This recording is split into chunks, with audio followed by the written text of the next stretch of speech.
team, if we're going to do this, it had to be done right. It had to be done sustainably and safely for residents and for our neighbors in this community, and that it must be carried out in partnership with the state of Utah, and that's exactly what we're going to do here. Because out of sight, out of mind is not a solution, and it is not humane. Those who will be served here are mothers and fathers and brothers and sisters, and they're members of our community. We need more options for shelter and housing to give every resident the greatest chance of success. And though the city cannot and should not shoulder the state's homelessness crisis alone, we are wholeheartedly and enthusiastically partnering on this model. We needed the state government to be at the table with us, and because of Governor Cox and this man right here, that's what's happening. Wayne, I'm proud to be a partner in this work with you, and I thank you. My office's community liaisons, many of them are here right now. They've been working with this community to ensure that we have a smooth transition into not only introducing that this community will be here, but that we can welcome this temporary shelter pilot when it comes. And thank you to the liaison team who are here today. I know that following this press conference, they'll be going back out immediately to work with our community. Effective implementation of this pilot will include an intentional plan for safety and security. That includes support from Salt Lake City Police Department, our downtown ambassadors, Volunteers of America, and other community-based units. I look forward to working closely in the coming couple of weeks with the State Office of Homeless Services as they pursue a qualified provider. And that's who will operate the day-to-day services on the site. A request for proposals will be led by Wayne Niederhauser's team, and he's going to share more about that process in just a moment. But at the same time, as the RFP is out for the provider, we're going to begin work preparing this site. We're 100% committed to making sure that this community is safe for the residents who come here and for the neighbors around. And we are excited to prove here that this model can work in the state of Utah with the right partnerships and the right leadership. I want to conclude by expressing my deep gratitude for our many partners that we have who are helping to make homelessness rare, brief, and non-recurring. Mayor Wilson and the Salt Lake County team, the philanthropic community, the service providers, the state leaders like Governor Cox and Wayne Niederhauser. We couldn't make this amazing progress without these kind of partnerships, and I'll turn this time now over to Wayne Niederhauser.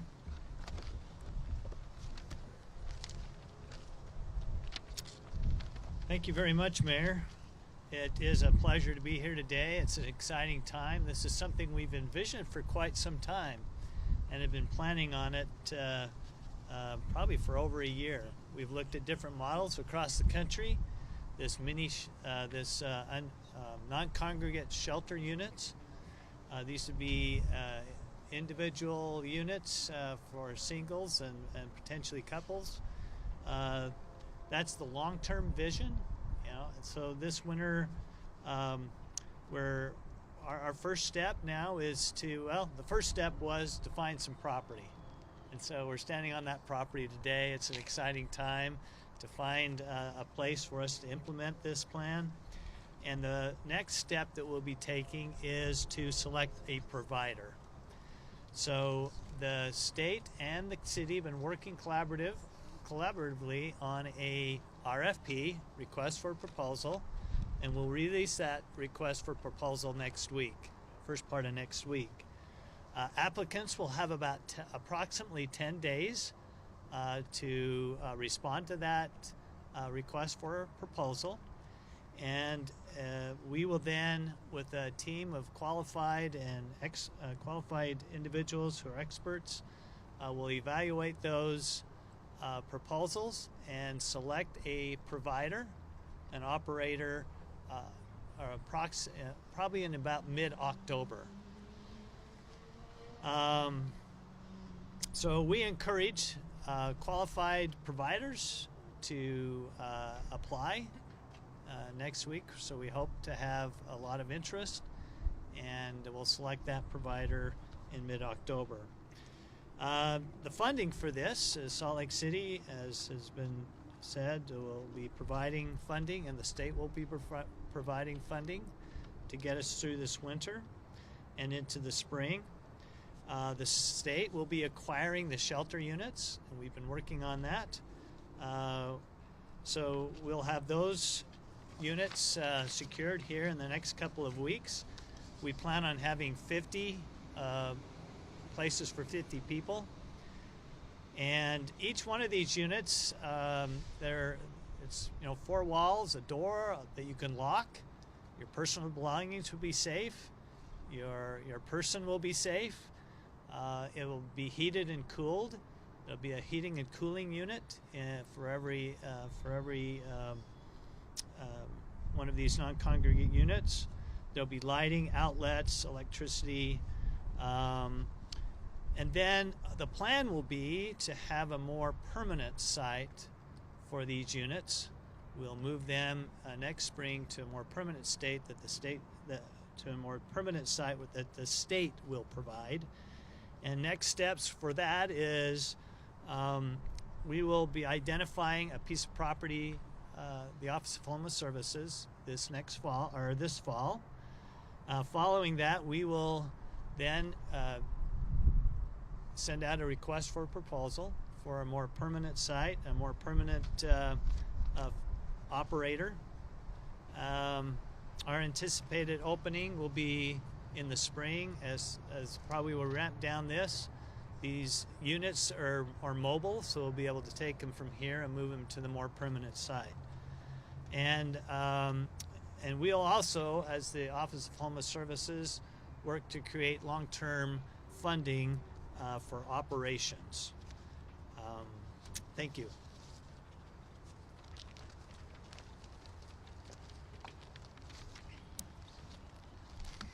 Hello, my name is Victoria Petro. I am Vice Chair of the Salt Lake City Council, and I represent District 1, which is the Rose Park area. And I'm feeling incredibly emotional as I stand here, because since day one when I came in, making sure that our city responds to a humanitarian crisis with as many diverse, unique responses as there are reasons for homelessness has been a priority for me. And a sanctioned camp has been one of my priorities. I'm so glad that when I got here to this position, I was greeted by Councilmember Valdemoros and got to join with Councilmember Pui, who share my passion, and advocated for a sanctioned campground. And Councilmember Dugan and the others saw our vision, saw the need, and joined in. I'm thankful to our mayor, who heard us repeatedly, worked with us, who built the coalition with the state so that my idea to just find the piece of ground and go at it wasn't the failure that it was destined to be if I had done that. Nothing about this crisis is easy. The experience of it must be excruciating. The closest I've ever gotten is as a case manager. But the experience of it has to be one of the toughest crucibles of modern life. It's also tough to live in District 1 and to walk along our river trail and to see people struggling and have no individual capacity to respond to it in the magnitude needed. We've taken a deep dive down into this crisis and we're underwater on it. I believe that with this, we've touched down and are pushing back up. We know this isn't a silver bullet. We know that there is no such thing as a silver bullet when it comes to a humanitarian crisis, and this homelessness crisis in particular. But to have leadership that is committed to not just compassionately, but strategically, sustainably, in ways that are fiscally responsible and feasible, ensure that we're not creating dependencies where we can't make good on them. I'm proud to be part of this team.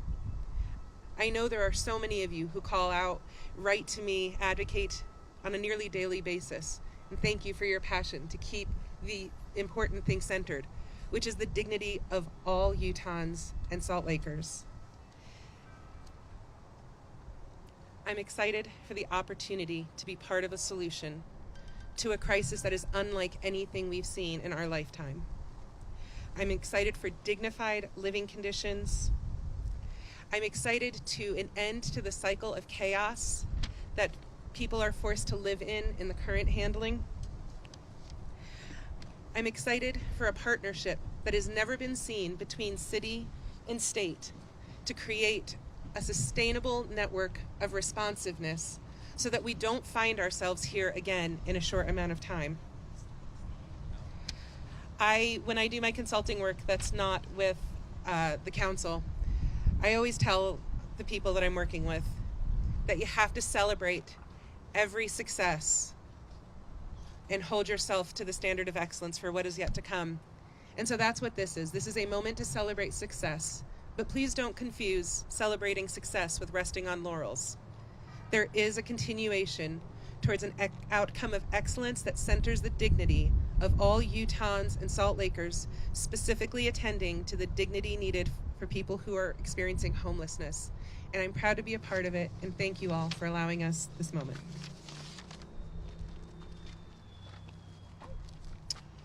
Hi, my name is Carlton Christensen. I'm chairman of the Utah Transit Authority, and we're the neighbors immediately to the west of this site.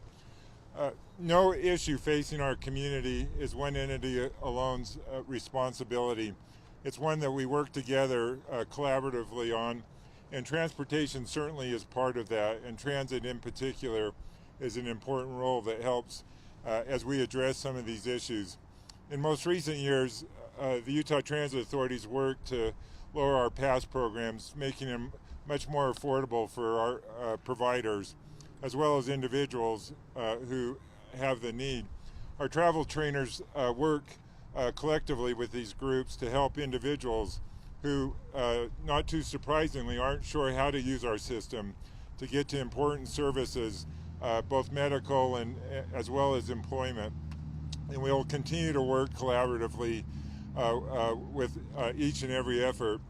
And as an agency, we're grateful to be included in this opportunity to be able to work with what will soon be our new neighbors, but more importantly with those assisting them and trying to help accomplish the common good that we need in our community and that we are working diligently to overcome.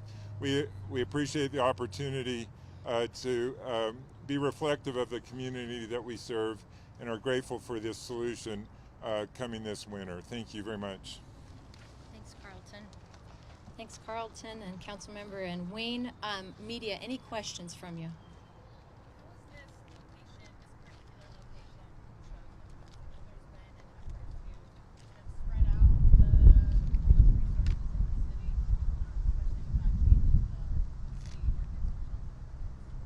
Yeah, this is not operating because it'll use a temporary land use, and that's an authority that the City Council can grant. It lasts 180 days, and so being open through the projected end of April assumes a November opening, and that's the extent of that land use authority. And so it's not like it's going through a rezone process where the Homeless Resource Center zoning would apply. It's because it's a temporary use.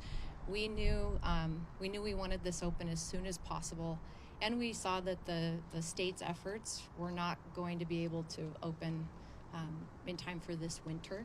And so we started looking at property that the city owns and controls, including RDA owned property, and this was the location that felt that we could most efficiently get the services to, including power, which we still have to do, and we've already begun working with Rocky Mountain Power to do that. But the site is not ready yet, but it is one of the most ready locations that we could find that has sufficient space for all of those units that will be brought in.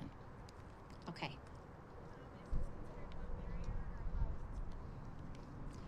Yeah, that's a great question, and we do envision this as a low barrier shelter option. I think it's important that we mention this won't operate the way that a Homeless Resource Center operates, where you come up to the front gate to gain entry. It will operate more like a housing location, and that placement in a unit here will not happen through the front door of the community. It will happen through the Homeless Resource Centers or case managers or housing locators. Okay, go on.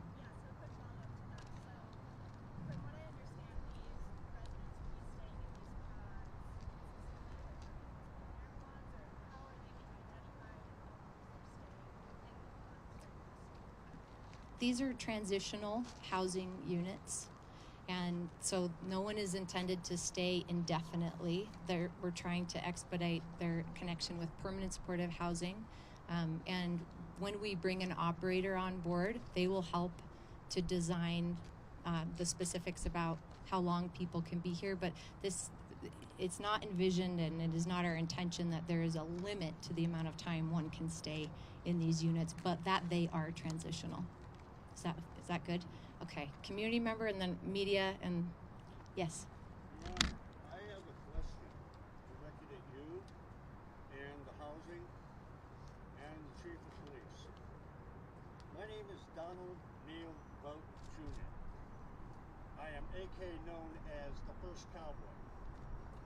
I came out here in 1983 and was on staff at Travelers Aid Shelters, and I was there from 1983 to 1998. I have been homeless 5 times. This is the 5th time. The only other question I have is, there are 7,000 and better homeless here in Salt Lake City alone, okay? And there's no place to go. I keep hearing from some of your officers, shelter, shelter, shelter. The shelters are all full.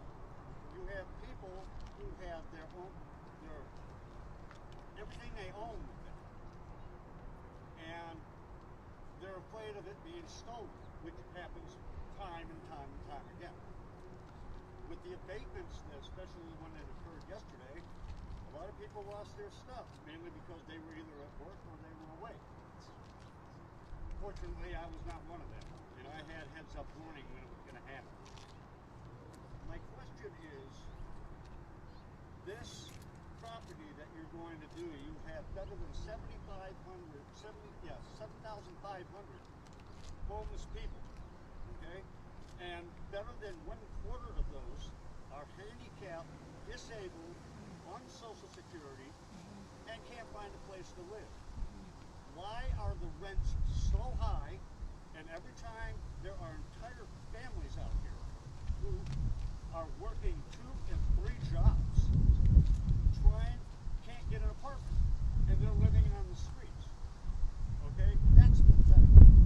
In 1983, when I came out here, I was dealing with 654 homeless people, some of which wanted to be that way. We were train hoppers.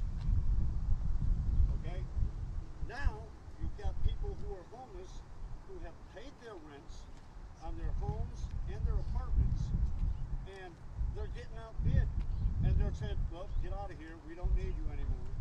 Now, granted, they have the money, but not to pay the higher rents.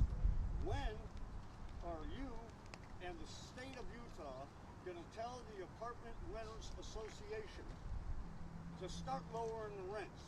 Yeah, thanks, Donald. Donald, can I respond? Okay. 2, as far as the homeless is concerned, we do a pretty good job of taking care of ourselves.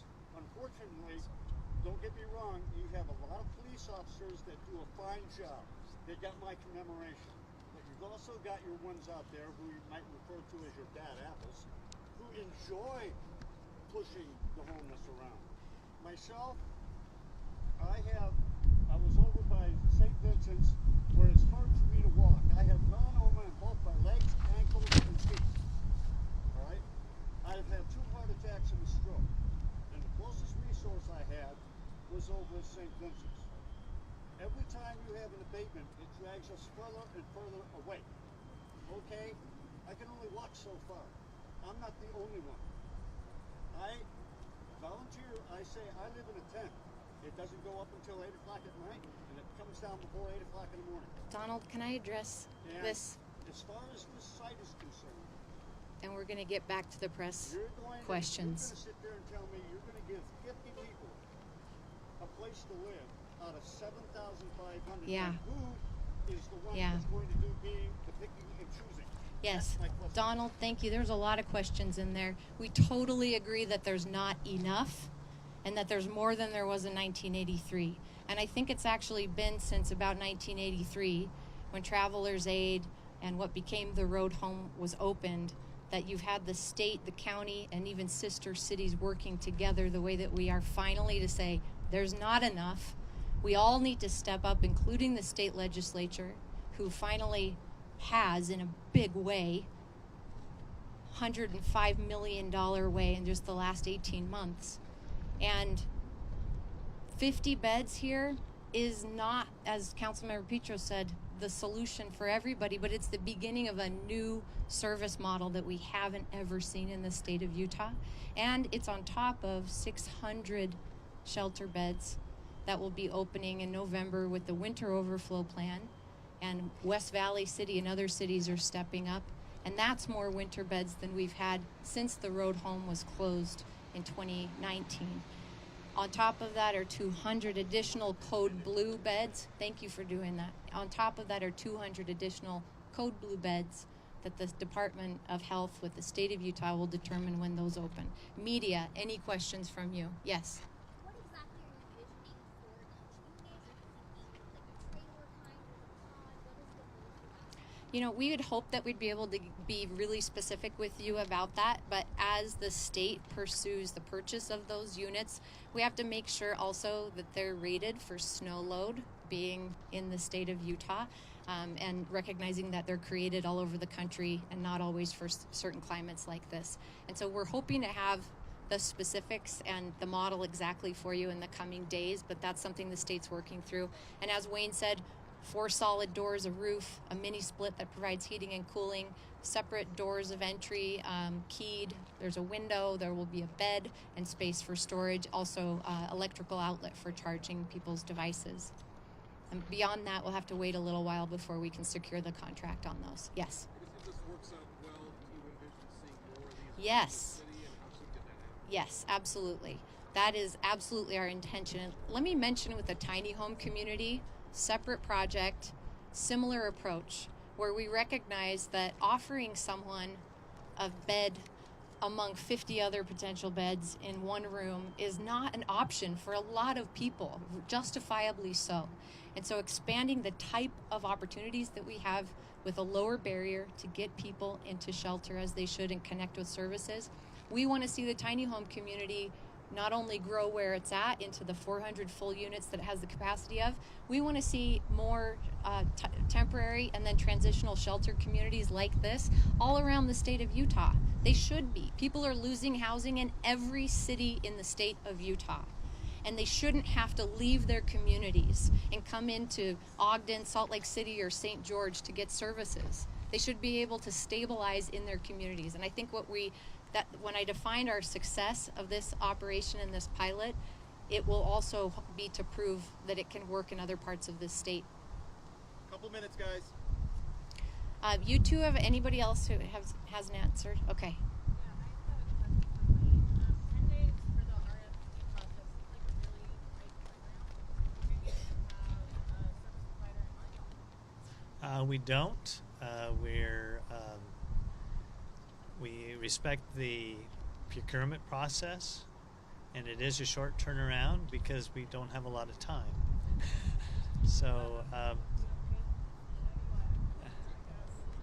well, we'll have to, we've done that before where we'll reissue it again and maybe give it a little bit more time because a qualified provider is going to be important to this process to manage this site over the winter and to the long-term success, as the mayor has articulated. We want to use this as a model, all over the state. And I just have to say that I spend a lot of time doing street outreach every week, gotten to know a lot of people who are experiencing homelessness. And the biggest complaint people have is they don't want to go and be in a congregate shelter. They would feel safer if they had their own individual unit. So we're responding to that information. And so we're hoping to make this a model, and we feel reasonably confident that we're going to get some response. Is it a local service provider you're looking for, or are you open to? We can't really pick who responds, so it could be somebody potentially that's not local, and all will be evaluated fairly. Sophia?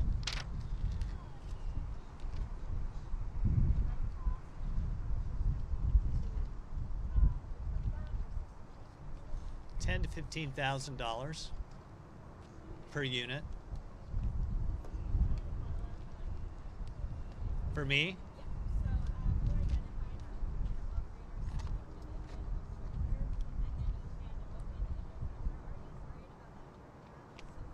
it is a tight, no question, it is a tight turnaround, but we've done that with our winter overflow plans for the last couple of, at least last year.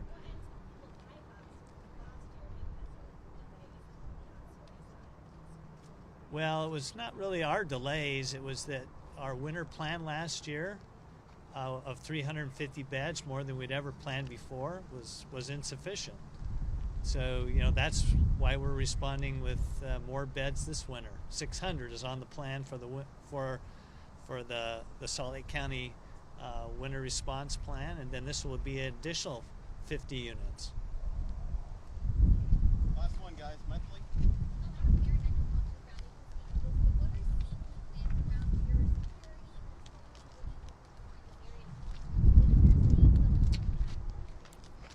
Yeah, we will have increased 24-hour patrol in this area, and as we said, we'll also be coordinating. We already are with the downtown ambassadors and the Volunteers of America street outreach, but Salt Lake City Police will be present in this area.